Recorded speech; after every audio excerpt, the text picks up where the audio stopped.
வெற்றிவேல் முருகனுக்கு அரோகரா. முருகப்பெருமானுக்கு திருக்கல்யாணம், வள்ளிதேவனோட திருக்கல்யாணம். பூ போட்டு நல்லா அவருக்கு அபிஷேகம் பண்ணி நல்லா அலங்காரம் பண்ணி முருகருக்கு நல்லா அலங்காரம் பண்ணி எல்லாம் சமைச்சு வச்சுருக்கேங்க. படையல் போடணும் இன்றைக்கி முருகருக்கு. நம்ம 6 நாள் விரதம் இருந்தீங்களா, அதனால் பாருங்கள் சுட சுட சாதம் வடித்து ஒரு நாள் ஒரு நெய்வேத்தியம் பண்ணேன்.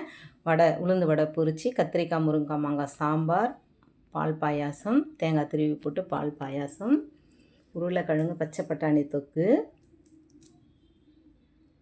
ரசம் மிளகு ரசம்,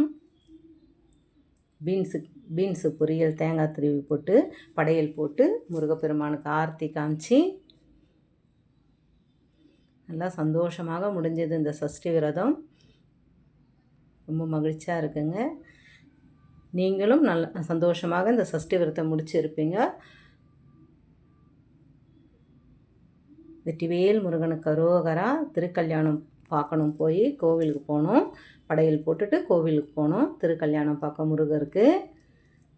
முருகர் திருக்கல்யாணம். வெற்றிவேல் முருகனுக்கு அரோகரா.